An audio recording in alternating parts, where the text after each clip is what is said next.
Jaya Radha Madhava Kunja Bihari.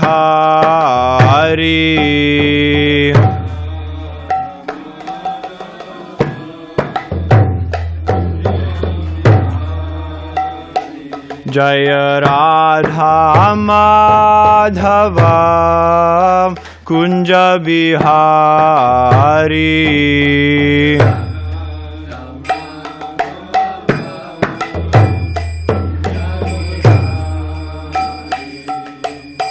Gopijana Vallabha Girivaradhari.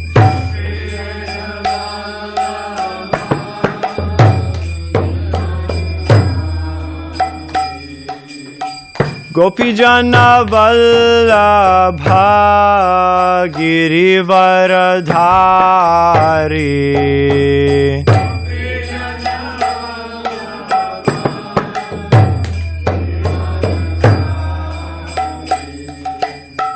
Yashodanandana Braja Janaranjana.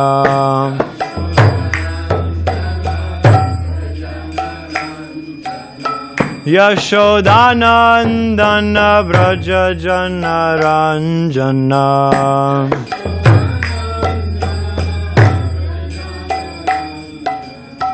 Yamunatira Vanachari.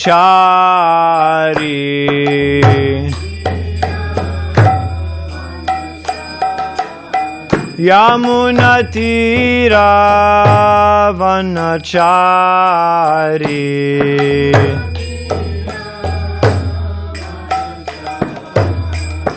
Jaya Radha Madhava Kunja Bihari.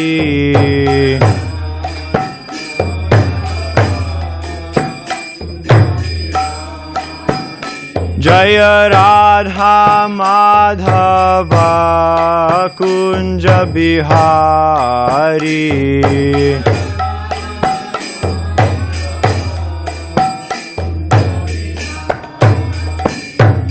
Gopijana Vallabha Girivaradhari.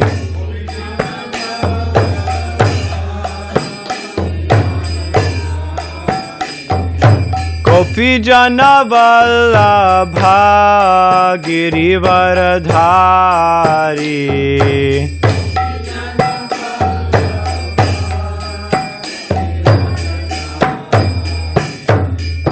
Yashodanandana Braja Janaranjana.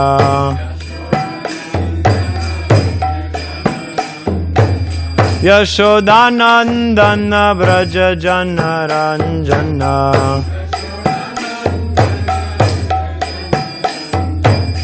Yamunatira Vanachari.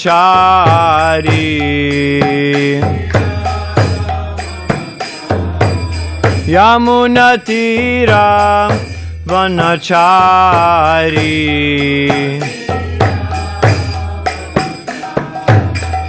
Jaya Radha Madhava Kunja Bihari.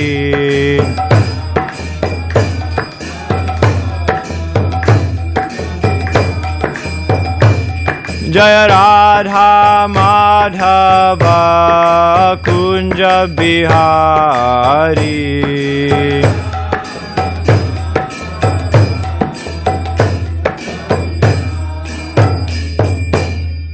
Jai Om Vishnupad Paramahamsa Parivrajakacharya Ashtotra Shata Shri Srimad His Divine Grace Srila A.C. Bhaktivedanta Swami Prabhupada Ki Jai. Jai Om Vishnupad Paramahamsa Parivrajakacharya Ashtotra Shata Shri Srimad His Divine Grace Srila Bhakti Siddhanta Saraswati Thakur Goswami Maharaj Prabhupada Ki Jai. Ananta Goti Vaishnavrinda Ki Jai.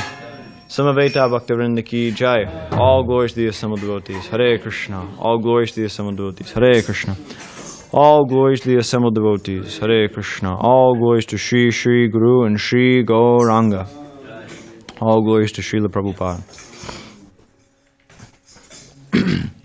Om Ajnanatimidandasya Jnananjanashalakaya Chakshurunmiditam Yena Tasmai Shri Gurave Namaha. Shri Chaitanya Manobhishtam Sthapitam Yena Bhutale Swayam Rupagadama Hyam Nadati Svapadantikam. Vandeham Shri Guru Shri Utapadakamalam Shri Gurun Vaishnavam Shri Rupam Sagrajatam Sahagana Raghunathan Vitam Tam Sajivam Sadvaitam Savadutam Parijana Sahitam Krishna Chaitanya Devam Shri Radha Krishna Padan Sahagana Lalita Shri Vishakan Vitam Sha. Hey Krishna Karuna Sindhu Dinabandho Jagatpate Gopesha Gopika Kanta Radha Kanta Namostute Tapta Kanchana Gaurangi Radhe Vrindavaneshwari Vrishabhanu Sute Devi Pranamami Hari Priye Vancha Kalpatarubhyascha Kripasinhuvevacha Patitanam Pavanebhyo Vaishnavebhyo Namo Namaha. Jai Shri Krishna Chaitanya Prabhu Nityananda Shri Advaita Gadadhara Shivas Adi Gaura Bhakta Vrinda. Hare Krishna Krishna Krishna Hare Hare Hare Rama Rama Rama Hare Hare. Hare Krishna. Thank you everybody for coming to our Sunday feast. Smaller crowd this week, but more intimate. So today I'm going to speak on two very important questions when one is pursuing spiritual life. You could say like the two foundational questions for anybody pursuing spiritual life. The first one is, who am I? And the second one is, what is the purpose of my life? So this is the most important topic that can be discussed by anyone, anywhere, at any time. Because the fact is that we are here and we are having this experience of being embodied, of being in this world. And when we come to this world, we don't know why. We don't know what the cause is. And many people go throughout their entire lives without once considering, what is the cause for me being here? What am I supposed to be doing here? Am I supposed to be doing anything here? And so like this, nobody considers actually what is the purpose of life, the real purpose of life. Actually, everybody has some purpose. We are purpose-driven beings in the sense that it's not that we do things for no reason. Like, for example, if you have if we're thirsty, then it impels us to drink water. It's not that we just spontaneously decide to drink water for no reason. We drink water to mitigate our thirst, or we eat to mitigate our hunger, etc., etc. We do have purposes like this. And at the lowest level of consciousness, the purpose of life, one's purpose in life, and actually at basically all levels of consciousness, the purpose of life for people is to mitigate distress and increase pleasure or increase comfort. Now, this doesn't just mean individually that it's not that everybody is just, so selfish and only thinking about themselves. There's also this idea that this can be extended. That people, they're thinking, what is best for me and those I love, or, they say my nation or my country, or even people sometimes they extend it to what's best for humanity in the way of increasing comfort and decreasing distress. And the Vedas mention four main ways that people do this, namely eating, sleeping, mating, and defending. And not just people, also all living entities do this. Eating, sleeping, mating, and defending. Defending being removing any obstacle which gets in the way of my eating, sleeping, and mating. So these are the different ways that living entities in this material world are trying to increase pleasure and decrease displeasure, discomfort, suffering, etc., etc. But the idea is that, and this is mentioned within the Vedic scriptures, that without that only doing these, only pursuing these four activities of eating, sleeping, mating, and defending, whether one's a human or an animal, actually, if they're engaged in these activities, there's no distinction between a human and an animal. That it's the term is dvipad pashu, that if one is in the human form of life, if one is in the human body, but is only engaging in these four activities of eating, sleeping, mating, and defending, then he's no better than an animal. And it's a harsh statement for most people. It sounds quite harsh, but it's quite rational, because we see that, for example, if you have a dog, dogs, what do? They eat, they sleep, and they mate with female dogs. And if they see the mailman, come on the driveway, they start barking like anything because they think the mailman's coming to attack. Or if they see another dog, they start barking like anything. They defend themselves. So no matter how much you dress up a dog, if you give a dog the nicest doggy clothes, you give a dog the nicest dog house, the biggest backyard to run around in, the most high-tech dog toys, the latest and greatest dog toys, the best, most high-quality dog food, it doesn't make a difference. It doesn't make that dog any better than any other dog. It's still a dog. It still engages in those four activities of eating, sleeping, mating, and defending. These are the principles of animal life. At the lowest level of consciousness, this is what life is. This is what consciousness is. So in the same way, for humans, if humans, no matter how much intelligence we may have, no matter how much material progress we make, no matter how much culture of knowledge, culture of whatever, no matter what we do, if all we're doing is engaging in these four activities of eating, sleeping, mating, and defending, the fact is that we're no better than animals. No matter how much you dress it up, no matter how much you say, "Oh, I'm a big scholar," or I'm a Harvard professor, or I'm the third richest man in the world and I own 10 mansions and whatever, you're no better than an animal. This is the conclusion of the Vedic literatures. And like I said, it's harsh, but if you think about it, it's quite rational. It's quite rational.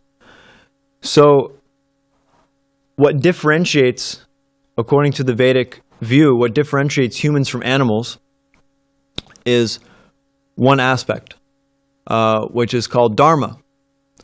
And dharma is a Sanskrit word, which most people in this room know. But it's somewhat untranslatable. It's very, it's difficult to translate into English. Conventionally, it's translated as religion. But it doesn't, the word religion doesn't necessarily communicate exactly what dharma is. So Srila Prabhupada gives an example to kind of convey the idea of what dharma is. Dharma can be said that it's like something's constitutional position. Like, for example, sugar, the dharma of sugar is to be sweet. And the dharma of salt is to be salty. The dharma of chili is to be spicy, etc., etc. Excuse me. So, dharma is one's constitutional position, the inseparable quality of something that makes it what it is.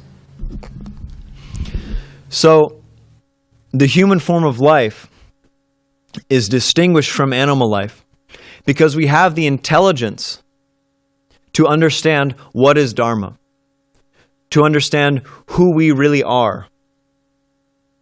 And so this question of who am I comes up in the minds of thoughtful people. If somebody is really thoughtful about their condition in this world, they will think at one point, they have already thought, or they will think, who am I? Who am I really?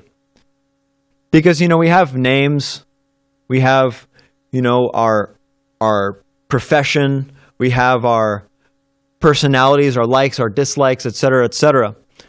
But beyond that, because even then you say my name. My name is Amogha Lila Das. I don't have a profession. I guess this is kind of my profession. But I have my body. I have my clothes. I have my personality. There's a possessor of those things. I have my thoughts, even, you could say. But all of those things, they're not us, because we are making the distinction by saying my thoughts, my name, my personality. We're making a distinction between ourselves and those things which we think make us up, which we think we are. So we can tell just from being a little bit thoughtful, we can understand that these things aren't really us. And one who is intelligent thinks about and tries to understand, or at least questions, who am I beyond all these things? Who am I beyond my name? Who am I beyond my personality? Who am I beyond my thoughts even?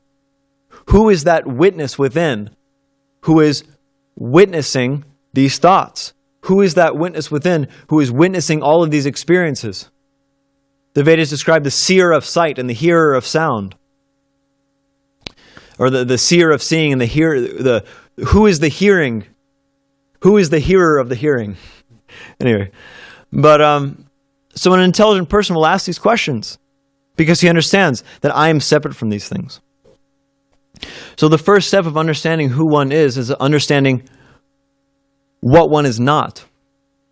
And Krishna mentions in the Bhagavad Gita, Arjuna is asking him, he's expressing his distress that, for those who don't know the backstory of the Bhagavad Gita, quickly, there was Krishna and Arjuna. Krishna, the Supreme Personality of God, he took the role of Arjuna's chariot driver. Arjuna was a great warrior, the greatest warrior.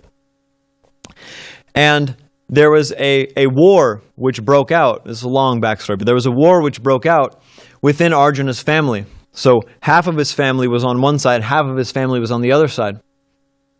So Arjuna then is on the battlefield and he's looking. He asks Krishna, please take me in the middle of the battlefield. I want to see who's come to fight here. So he looks on the other side. He sees his teachers, his friends, his cousins, etc., etc. He sees these people who he loves beyond all these political, disagreements, beyond all these whatever. He loves them. They're people who are close to him. And so because of this, he becomes distressed. He doesn't want to fight. He says, better I just go to the forest, better I just leave here, never show my face again than have to fight this battle. And so Krishna's first teaching in the Bhagavad Gita to Arjuna, Ashochyanava Shochastvam, Pragyavadam Shabhasase Gadasana Gatasam Scha, Nanu Shochanti Pandita.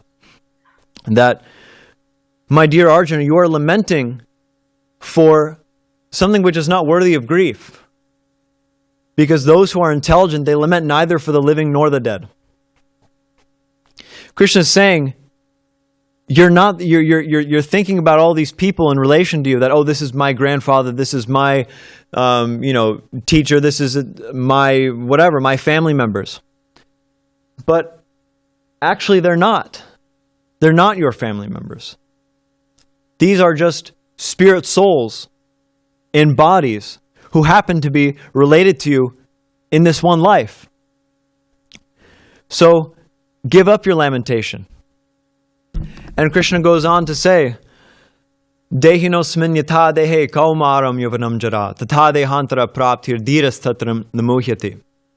That this body, even in this one life, is changing so much. We go from boyhood to youth, to adulthood, to old age, and eventually the body dies.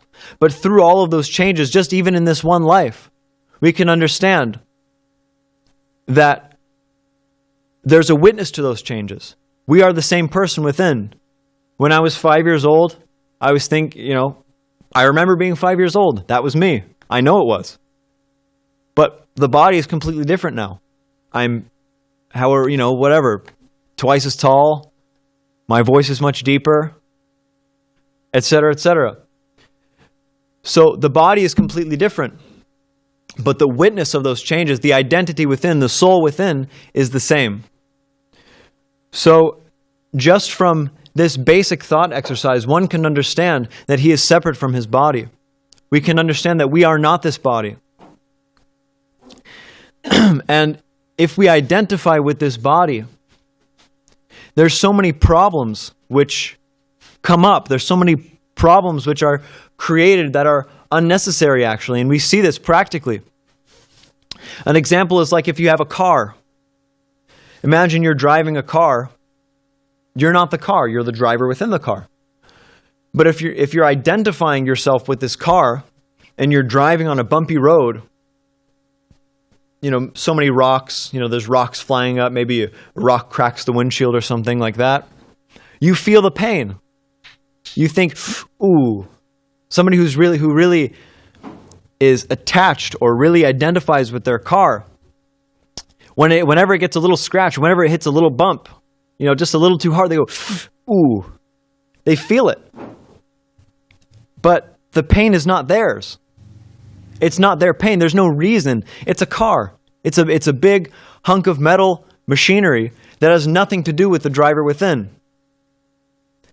So when we're in this body and we're identifying with this body, forgetting our identity as the spirit soul, we feel pain which is not ours.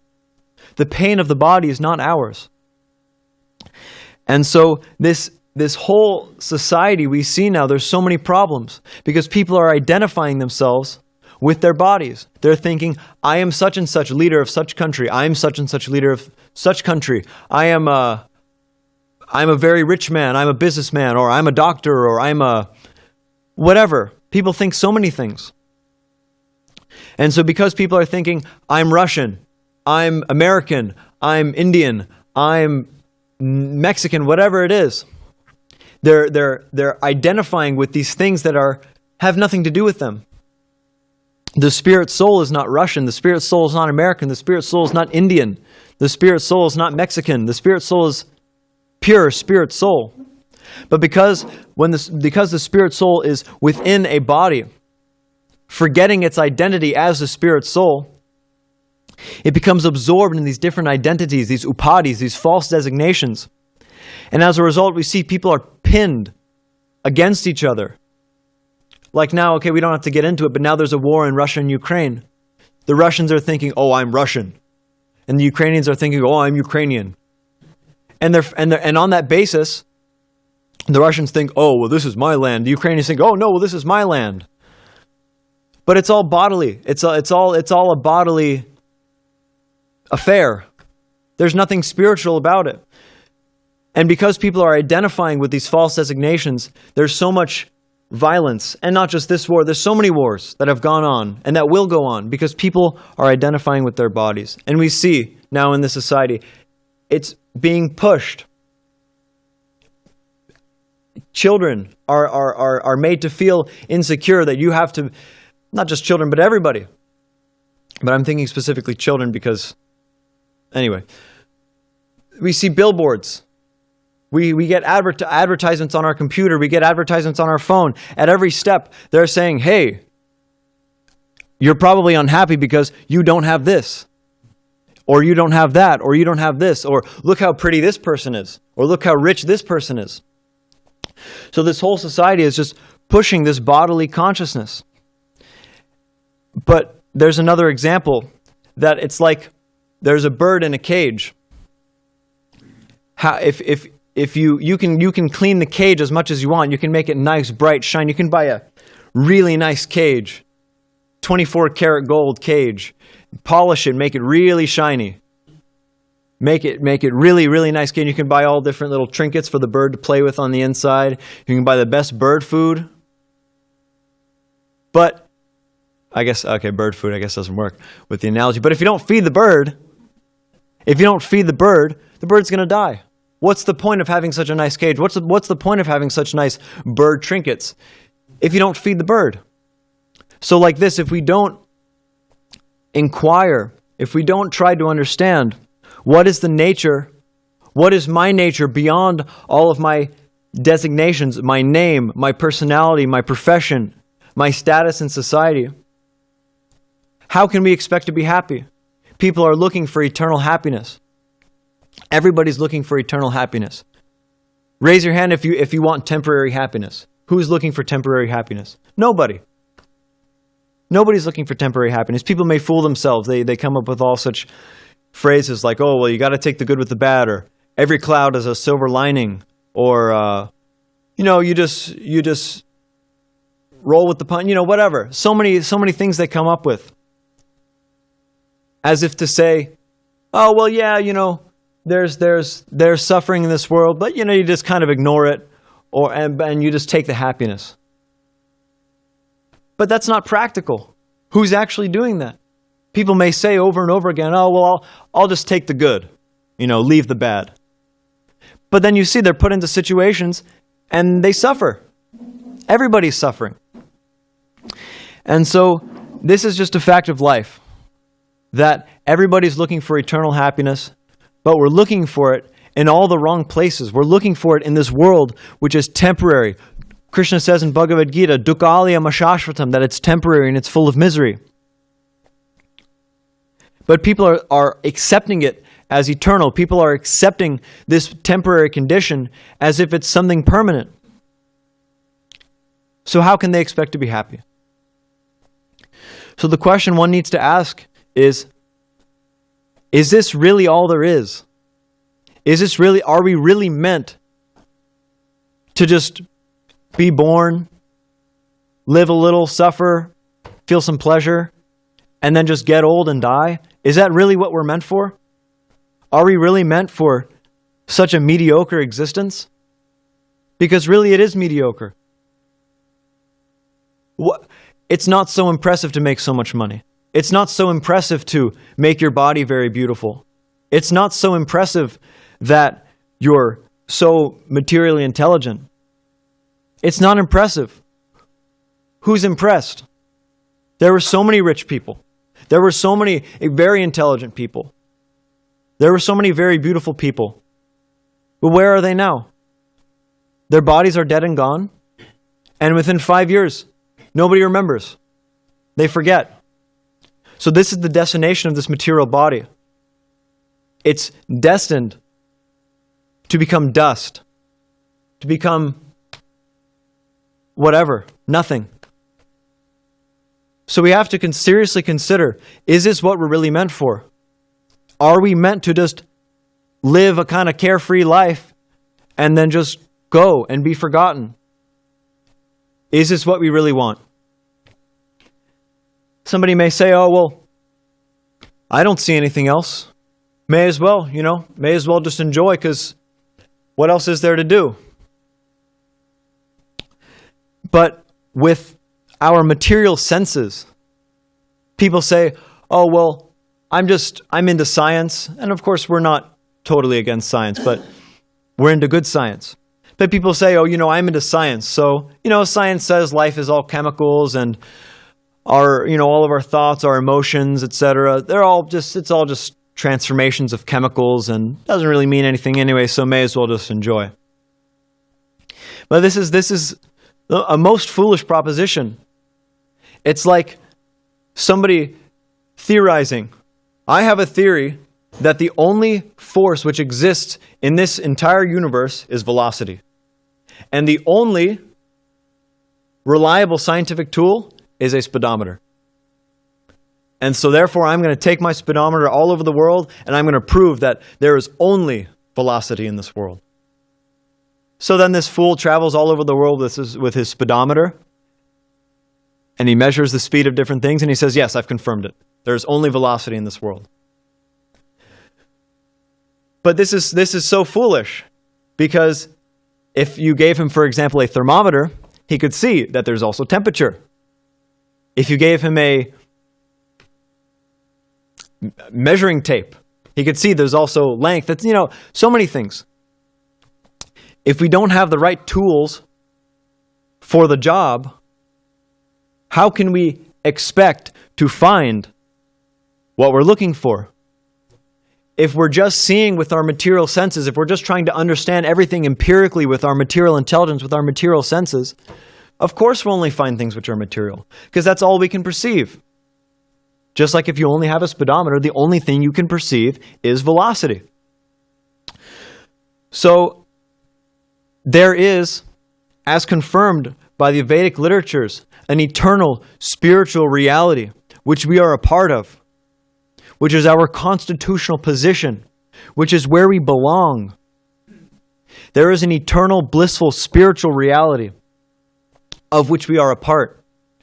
But if we confine ourselves to the cage of material consciousness, we can't expect to perceive it. We can't expect to understand it. So we have to step out of our material consciousness. We have to step out of these very limited ideas that we have of reality. There's this idea in science, because spirituality is a science. There's this idea in science. Like, for example, I was hearing one devotee when he was in college, he was studying astronomy. And they were, at the time, they were looking for something called brown dwarfs, which is a planetary or some sort of body in space that was on its way to become a star, but didn't quite make it. So it just kind of became a half-baked kind of star. That's a brown dwarf. So they didn't know that they existed. They were trying to see, okay, we have some idea that these should exist. It seems logical that they would exist. So if they do exist, here's a pretty good way of finding them. You know, you look for certain patterns of light or whatever, certain patterns of radiation. I don't know exactly what they did. So you have this thing which might exist, and you can develop an experiment to understand, okay, if it does exist, here's a pretty good way to find it. What would be a pretty good way to find it? So similarly, we understand, okay, it's pretty logical that God exists. Seems pretty logical. This world, there's so much order. It's superbly ordered, very finely tuned. So it seems quite logical that if this machine, like for example, if you have a car. Actually, this is a better example. There's a story about Isaac Newton. I'm not sure whether it's true, but maybe it is. But whatever the case, there's a story about Isaac Newton, and he had one colleague. He was a theist, first of all. He had one colleague who was an atheist. So Isaac Newton was working on some model of the universe that they understood at the time. And it was very, intricate model. You could, wind it up and it moves all around and shows the different, orbits and such. And so Isaac Newton's, atheist friend, colleague, came to his home for some business, and he saw this model which Isaac Newton had built, Sir Isaac. And he said, he was very impressed. He said, wow, this is a very intricate model. This is very advanced. Who has built this? Did you build this? And Isaac Newton said, this kind of showed up. I walked in one day and it was here. And his friend goes, no, come on. It's so intricate. It's so advanced. How could it have just appeared here? He said, just saw it here. I just came in to my lab one day and it was here. And Sir Isaac's atheist friend said, come on, you're being absurd. And he said, well, it's not any more absurd than saying that the real thing just came into being by chance. This is a rather crude model in relation to the real thing. So how can you expect, or how can you say that the real thing was not created by some intelligent design? So we see this world, there's so much order. Bhajanarayan Swami Maharaj was saying this morning how a single cell is more complicated than New York City. A single cell. So how can we possibly think, how can any rational, intelligent person possibly think that this world just kind of happened by chance? It's absurd. It's ridiculous. So we can understand just by basic logic that this world was created by somebody, not something, but somebody who is much more powerful than us. This world, this material world is material. It's bound by time, it's bound by space. And at one point, it had some origin. So we understand, just logically, that whatever created this world, which is bound by time and space, which is material, has to be immaterial, timeless, and not bound by space. Because otherwise, that thing, if let's say this universe was caused by something which was also material, which was also bound by time and also bound by space, okay, then what created that thing? So the original cause of all causes is something which is immaterial, which is not bound by time and not bound by space, and which is extremely powerful. And personal. Personal meaning it's a person. He has intelligence. Because he chose to create. And also we see that we are personal beings. Last time I checked, I was. So we can understand that the qualities of the creation are also somewhat present in the Creator.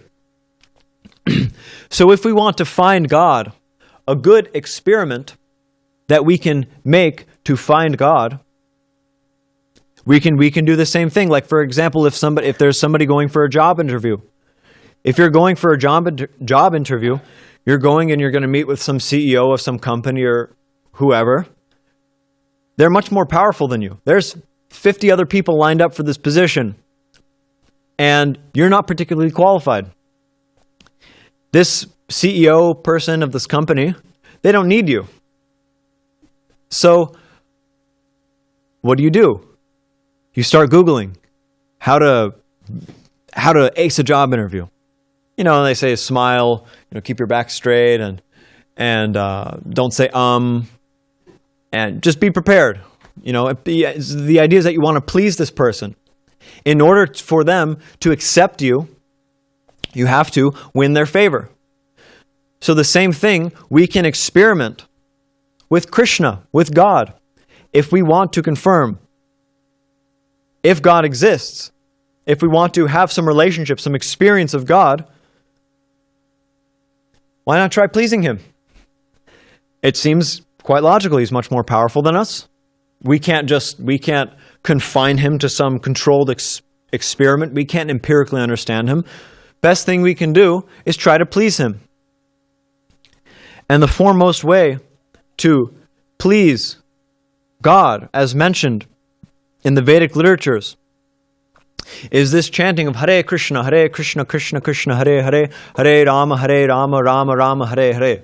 This chanting of the Hare Krishna Maha Mantra is the prime way to please Krishna, to please God in this age. It's like a radio message. This Hare Krishna Maha Mantra, it's a transcendental sound vibration. It's the names of God. God is absolute. His name, form, qualities, pastimes are non-different from Him. He is fully present in the names Hare Krishna and Rama. So when we chant Hare Krishna, we are personally associating with the Supreme Personality of Godhead, as if speaking to Him. Prabhupada says, when you chant Hare Krishna, it's as good as talking to God. So this chanting, this transcendental sound vibration of the Hare Krishna Maha Mantra, it's like a radio message. If you have a radio, if you want to hear the message which is coming through the radio, hear what is going on outside, you have to tune the radio to a certain frequency to hear. I don't know, if you want to hear the news or something, you got to tune it to the news channel. Or if you want to hear music, you got to tune it to the music channel. So similarly, if we want to understand Krishna, if we want to become Krishna conscious, which means to be conscious of Krishna, to remember Krishna, to be absorbed in Krishna, we have to tune our consciousness to the chanting of the Hare Krishna Mahamantra and associate with Krishna directly. And like this, naturally, we will develop causeless spiritual knowledge by dint of this process of chanting. Because this chanting is absolute. Where there is Krishna, there is no question of darkness. There is no question of ignorance. There is no question of material contamination. So if we are associating with Krishna, if we are coming into the association of Krishna, there's no question of us being ignorant. There's no question of us being in darkness. There's no question of us being materially contaminated. And it's not sentiment.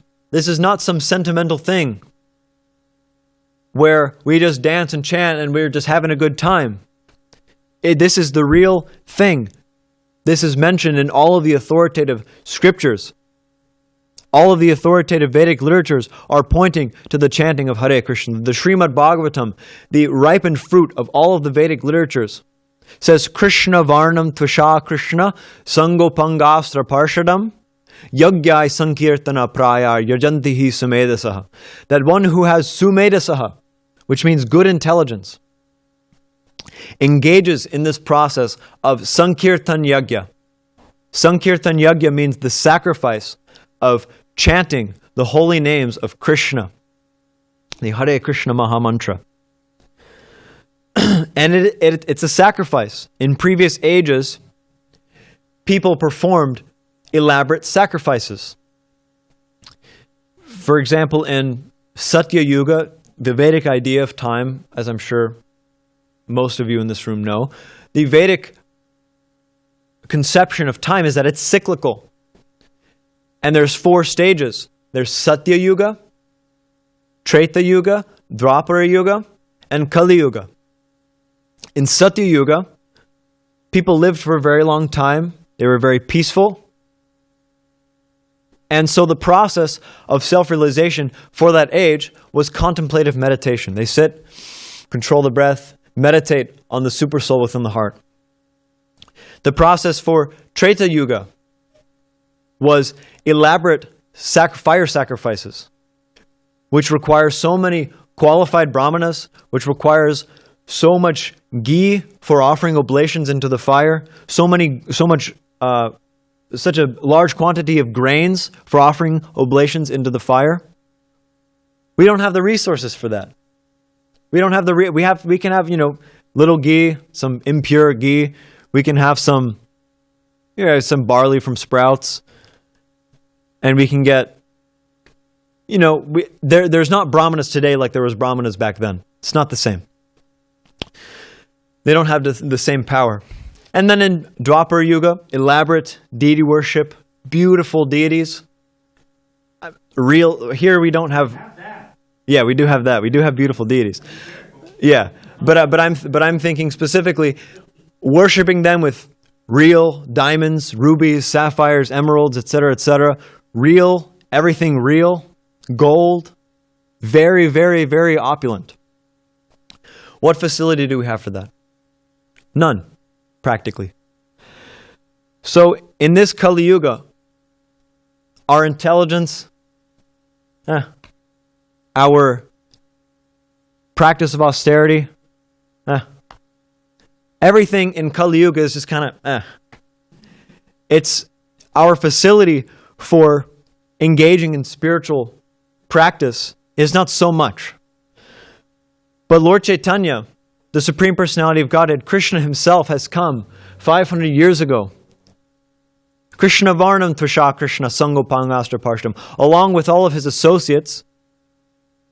He's Krishna Himself, Kṛṣṇa-varṇaṁ, tviṣākṛṣṇa, but He's not Krishna, meaning He is Krishna, but He's not blackish like Krishna. He comes with a golden complexion. And He comes and He says that we should simply chant the holy names of Krishna.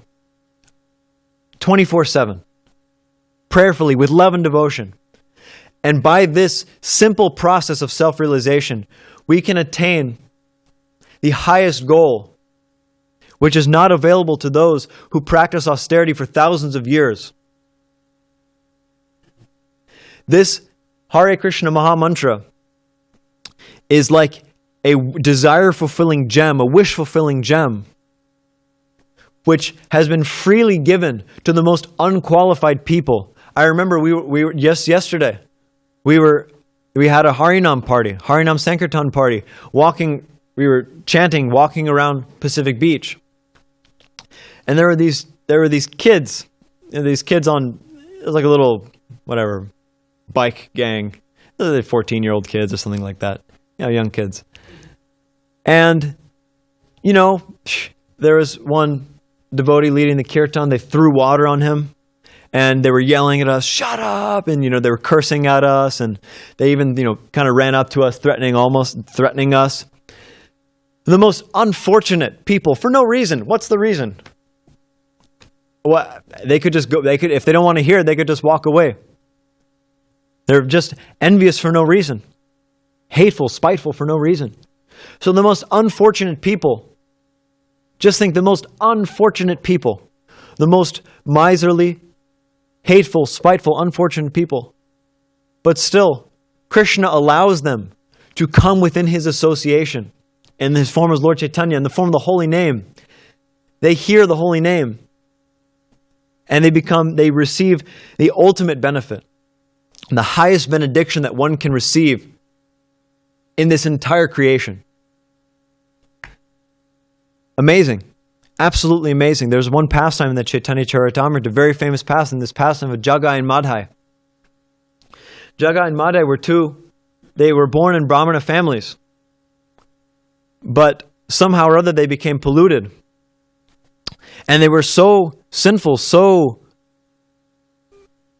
such rascals, that they actually studied the scriptures, the Vedic literatures, to learn about all the different types of sinful activity, just so that they could commit them all. This is how sinful they were. They raped women, they killed people, they stole from people. Horrible, terrible people. So unfortunate.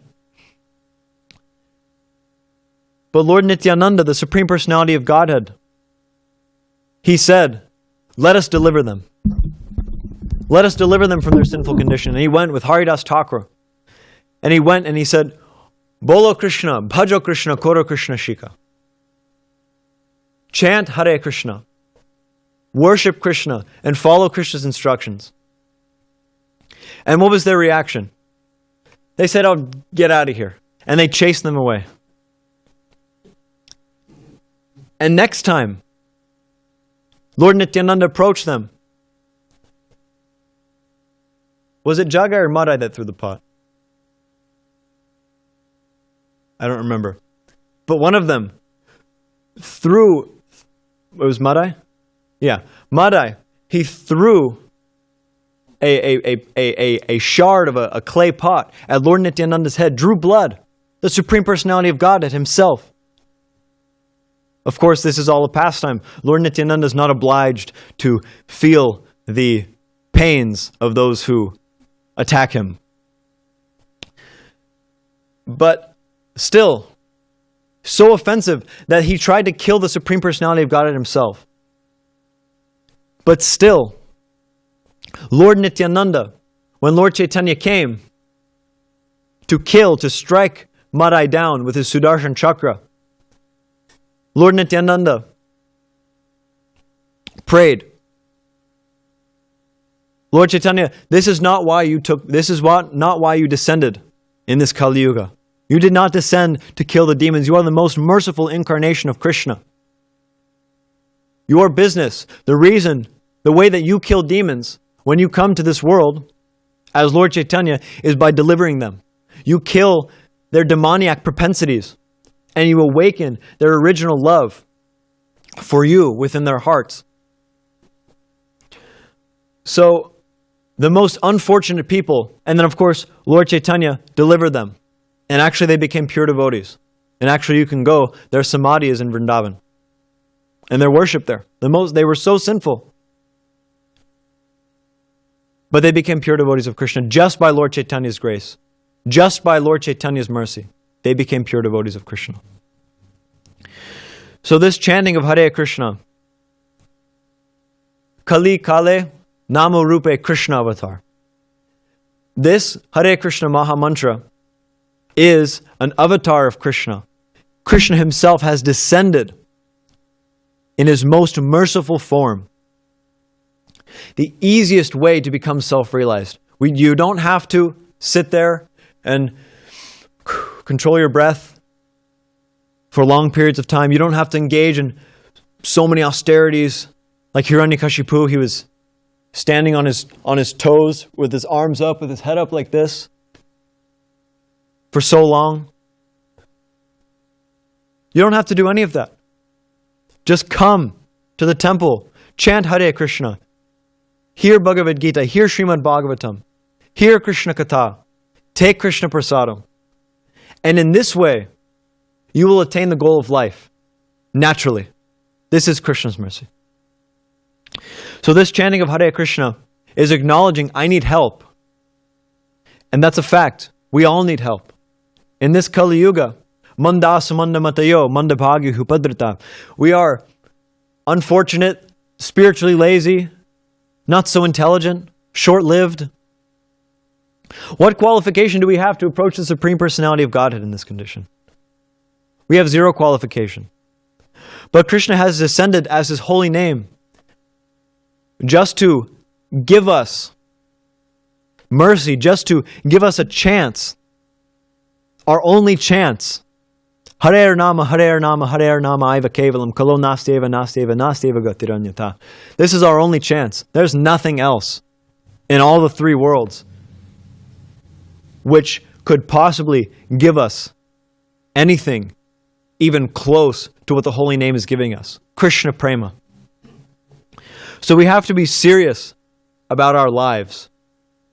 We have to be serious and understand that this human form of life is an opportunity. This human form of life is a gift from Krishna that we need to take advantage of. We cannot live in such a carefree way. We cannot waste our time. We have to engage in this process of chanting Hare Krishna as much as possible, 24/7, non-stop. If not out loud, then in our mind. And we have to understand real spiritual principles. Who am I? Who is the Supreme Personality of Godhead? What is my relationship with Him? And we have to cultivate that.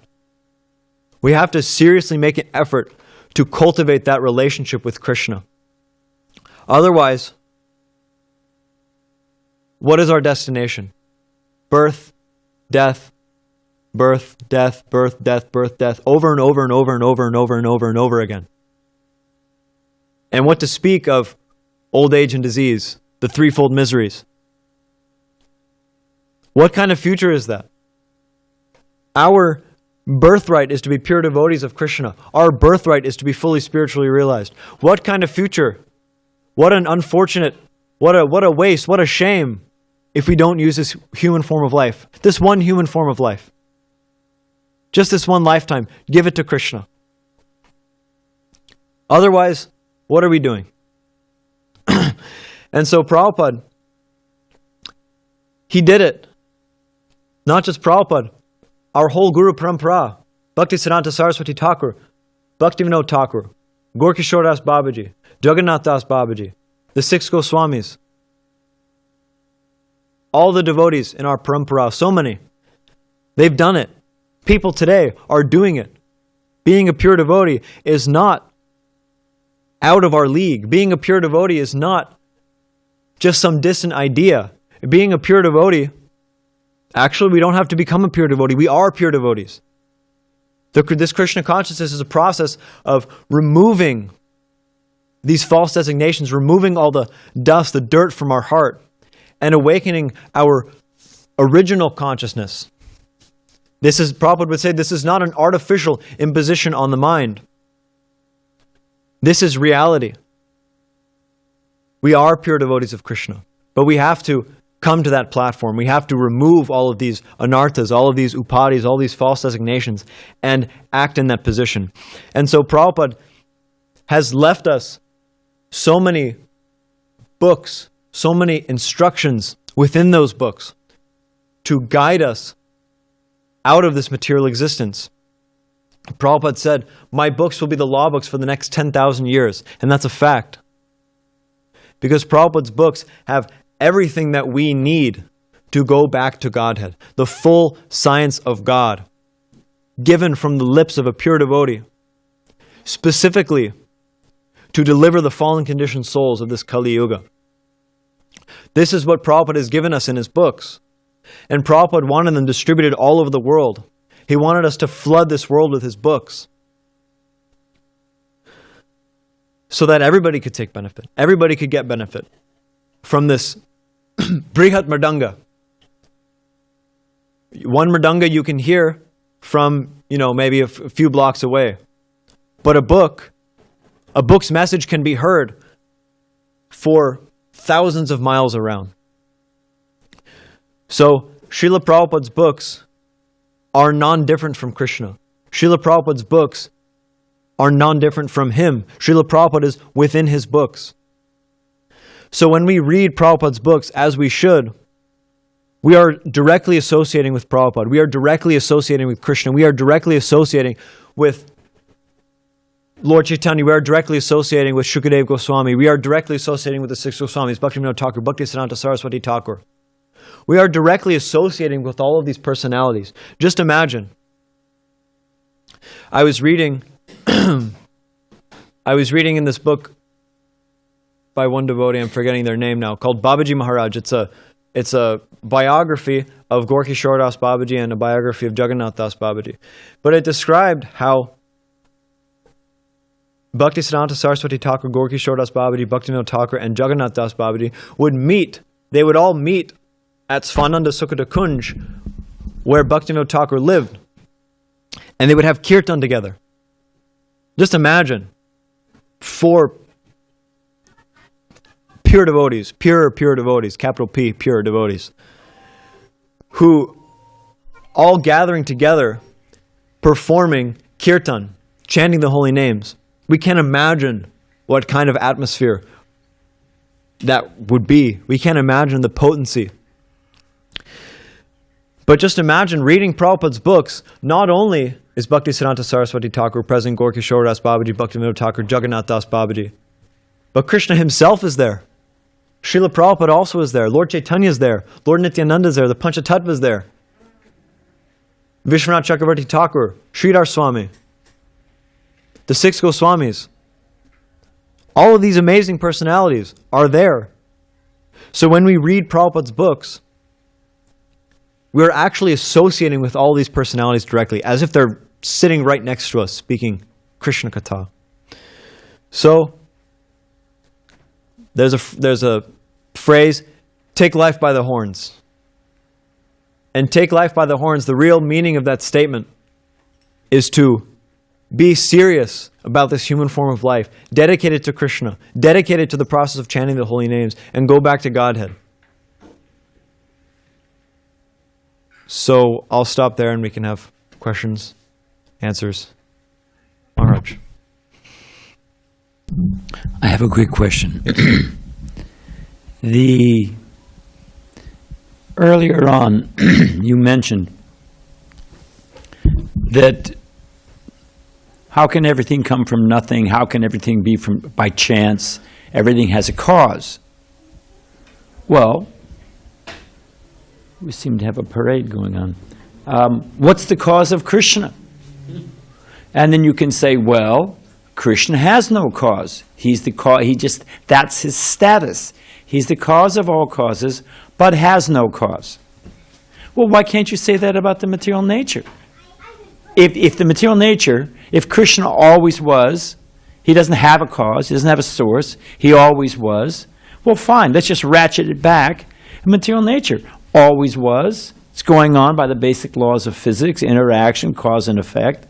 And that's just the way it is. Why do we have to suppose that there's some kind of person behind it who has no cause? Well, one thing one thing is like, for example, everything that we experience in this world, which is material, has a cause. Like, for example, if I see a... I accept that everything has a cause. Right. But you asked me to accept that Krishna doesn't have a cause. Right. So I say, why can't we just ratchet it back? And matter doesn't have a cause. Yeah. Well, that's not our experience. Our experience is that everything which is material does have a cause. Then what's the cause of Krishna? Krishna is not material. Krishna's a completely different... He's a whole nother ball game. Krishna's not in the same category as material.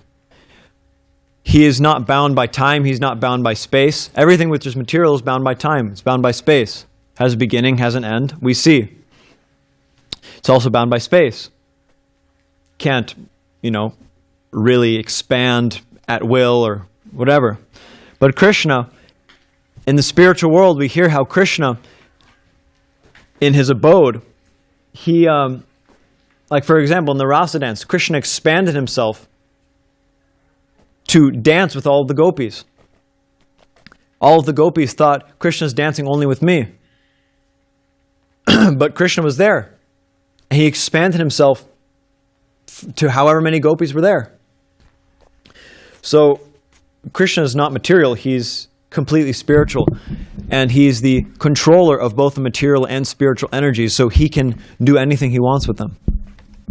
And we see by reading the Srimad Bhagavatam and hearing of Krishna's pastimes, we can come to some understanding of this. Is that Okay. Okay. Guru Krishna Prabhu.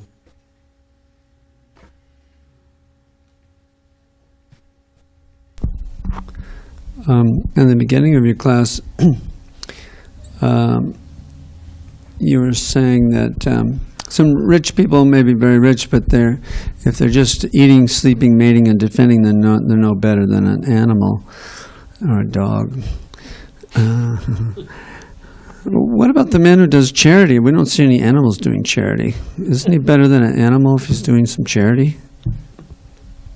Sometimes you see animals doing charity. Some kind of little form of charity. They take care of the babies. They Yeah. all work for the colony. Yeah. Some kind of... So, okay, somebody performs charity. Certainly, you could say it's a nice thing, but it's not all in all. Everybody that, let's say you I don't know, you go out and feed the homeless or something like that. Okay, you filled their belly, but you haven't really solved their real problem. Because the real problem in this material world is birth, death, old age, and disease. That's the real problem. But feeding somebody or giving somebody money won't solve that. So while it's certainly a nice thing, shows that you are compassionate, real compassion means giving people spiritual knowledge. That's the proper use of the, charity. So a rich man that does charity is a really good dog then. He's a good boy. First class. Give him a pat on the head. First class dog. Well, we give him some credit, but like Yeah. you said, it, Yeah. not just... Charity's a good thing. Krishna says in Gita, charity, sacrifice, and... austerity. Yeah, austerity should never be given up. Yeah. It just doesn't, as you said, it doesn't solve the problem. Yeah. It's a nice gesture. It's better than not doing anything. Yeah. Yeah. Same for now. Dr. Tyler, you have something? Thank you for a wonderful class. Amogha Lila is leaving tomorrow for 2 months. He's going to do traveling saṅkīrtana. He's going to... So, for the next 2 months, him and a very empowered book distributor from LA are going to drive in a van to various music festivals and temples, visiting and sharing Prabhupada's books. And he says it's very blissful, and it's an awesome service for Prabhupada. And they're going to the Pacific Northwest this time, so they're going to go all the way up the coast and back down. So I'm wondering, Amogha Lila, what are your thoughts on that? What do you hope to accomplish, and how do you feel about traveling saṅkīrtana since it's such a wonderful service? Well, traveling saṅkīrtana is great. Traveling saṅkīrtana is an awesome service. Book distribution is an awesome service. If anybody ever has a chance to give out Srila Prabhupada's books, take it. Yeah, feels good. I want to spread Lord Chaitanya's mission. Why is it particularly blissful, though, comparatively to other services? Because there's special mercy. Srila Prabhupada wants that all of his books get distributed and read all throughout the world, and people apply them in their life. So he gives special mercy, you get extra points for distributing books. And also Lord Chaitanya wants Priti Vityacha Jata Nagaradi Gram, that this Hare Krishna mantra be chanted in every town and village. So when we go out and we preach Krishna consciousness, give people the holy name, we also make spiritual advancement and become blissful. I have a question. Yes, Prabhu. I mean, if you leave, we're going to miss you. And there are many music festivals right here. And then, so if you do go, if you've bought your ticket and there's no refund, how many devotees will you bring back here? Because otherwise, you're going to leave, and we're going to be bereft, and then you're going to come back. You better not come back empty-handed. Let's see what Krishna arranges. We should give you a quota. How many devotees should he bring back? 108. That seems a little high. 16. Anything's possible, though.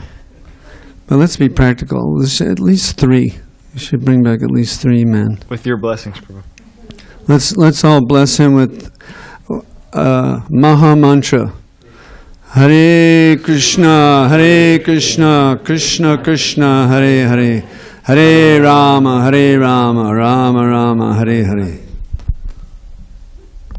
Srila Prabhupada ki jai. Okay, now we're going to... Tanavari? Zoom. Tanavari Mataji?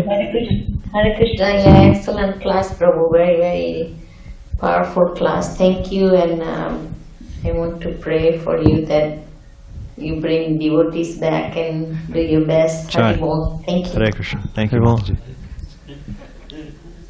So there actually is an announcement or two. Oh, you have a question, Mataji? Yeah, Haribol, please. Haribol, I agree with that, Mataji. That was definitely one of my favorite classes here that I've ever heard, so I'm super inspired and really looking forward to everything that you're going to do in the future with, and you should definitely be on some Sankirtan preaching missions, and I think that you're so empowered, and that was amazing, and Jai Shri Prabhupada, thank you for doing everything you're doing, and I'm sure you're going to bring at least like 20 people back, because I'm really looking forward to all the new people listening to classes that you give, because that was really like I feel like you have it really comes from your heart, and I think that that's the most important part. So thank you so much. Jai. So as empowered as Amogha Lila is, on that same note, he's leaving a big hole here for services while he's gone. So they've asked me to reach out to the congregation if any of you guys feel like cooking or cleaning or doing any other services. We need help. There's just a couple of us left. Amogha Lila cooks a very nice Raj Bhog on Friday. He does some offerings at night. He cleans the kitchen occasionally, but he does it quite well. So if anybody here feels like stepping up in any way, it would be helpful. Also, next weekend is Rath Yatra, Earth Day in Balboa. A lot of people have already approached me about service, and if you want service, please. But more importantly, come attend. That's when Jagannath will finally, make his re-debut and bless everyone and the thousands of people that will be at Balboa Park for Earth Day. And then, you have one? Just the general Saturday Harinam. Yeah, also Saturday. Every Saturday we leave from the temple around 4 or 5 p.m. and we go and we chant the holy names of Krishna for the benefit of the fallen conditioned souls. And it's really fun. It's really awesome. And we'd walk down the boardwalk here at the beach. We walk down the boardwalk and then come back, and then we walk, this kind of... We usually will leave around 4 or 5 And then we go out for like 2 or 3 hours. Yeah. So if anybody would like to come to that. Well, there's some kind of group chat or something, right? There's some kind of coordination. Yeah, if you're Make interested, an you can- announcement every Friday evening or something, or Saturday morning. So Yeah. you know exactly what time. Yeah. If you're interested, you can come see me. And as far as services go, I'll be cleaning the kitchen late tonight, and Govardhan will be cleaning the temple room late tonight. So either one of us you can talk to about that. But an excellent resource is Donavari Mataji, who we just heard from. She's really great about finding the right service for the right people and keeping them empowered. So feel free to reach out if you like it. It's a wonderful service. It feels good in the heart, I promise you. You wouldn't believe that cleaning the kitchen feels good in the heart, but it does. Okay. And we'll have another kirtan, and then we'll have prasadam. And today we're going to be serving prasadam in the temple room, like the old school. So enjoy. Haribol.